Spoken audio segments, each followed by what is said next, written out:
どの現場でも対応できる濃度の音色のクオリティがすごくあるので、私はそういった部分で頼りにしています。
サポートをしていると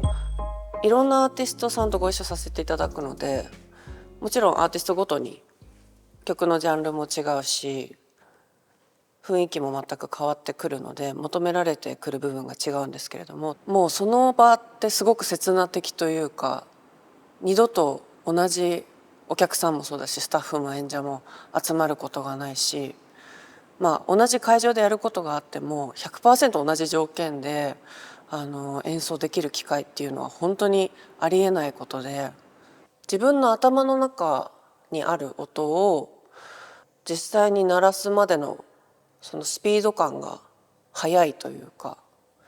思っているような音を即座に作っていけるので、実際にアンサンブルしてる中でアイディアが浮かんだ時にもうすぐ作って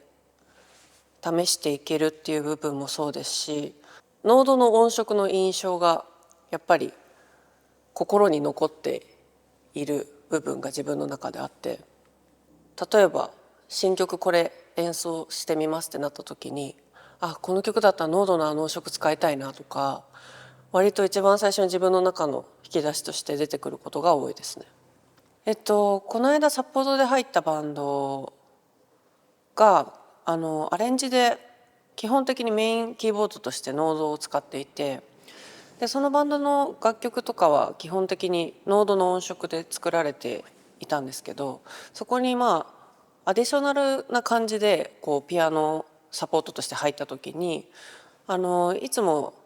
と違う感じでアプローチしてみてもいいよみたいな感じで言われたので、違う自分が持ってる違うメーカーのキーボードを持ってリハーサルに行ったんですけど、確かに新しいけどなんか違うんだよねっていう空気感になって、もちろんメーカーが違うから音色が違うのかなというふうには思ってたんですけど、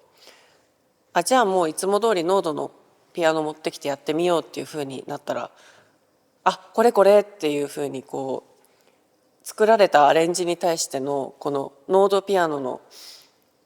音色の掌握感がすごいというか、もうそこでイメージっていうものがちゃんと作られるほどの音色の存在感があるんだなっていうことにその時初めて気づいて、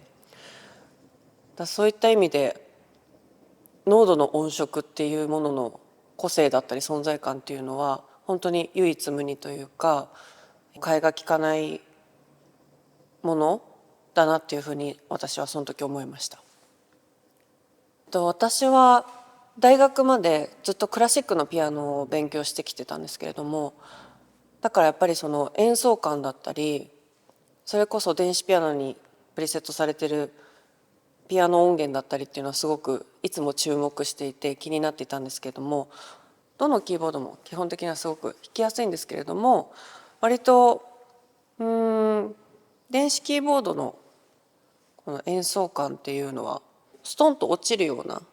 感覚でピアノを弾くことが多いんですけれども、ノードグランド2を演奏している時はいわゆるピアノのハンマーアクションの機構がまるでここにあるような感覚で演奏することができて、その跳ね返りの部分だったりこう打鍵をした時の返ってくる感覚っていうのがすごくリアルで、そのグランドピアノを弾いてる時の癖がこう自然に脱力の時の癖だったり打鍵の時の癖が自然に出るような演奏感がすごくあって、ダイナミクスだったりがこう自分の体感とすごく近いというか、演奏がしやすいというか、まるでグランドピアノを演奏してるかのようにこう自然な感覚で演奏できるっていう感じがしました。グランドピアノの音源自体もすごく好きで普段よく使ってるんですけれども、その中でも特に好きで使っているのがアップライト音源ですね。ノード製品のアップライト音源が普段ピアノの音色にエフェクターをかませてリバーブだったりいろんな音をいじって使うのが最近好きなんですけど、そういった時にもアップライト音源が馴染みがよくて、グランドピアノのステレオ感というよりはアップライトピアノの音色は少しこじんまりとした距離感の近い音色のイメージがあるので、すごく個人的な気持ちを歌うバラードとかいう時にあえてこうまるで隣にいるような感じでアップライトの音色を使ったりとかする時に、そういった歌物の時とかも使ったりしてますね。ノードに入ってるモジュレーションとかでもやっぱすごく雰囲気が出るというか、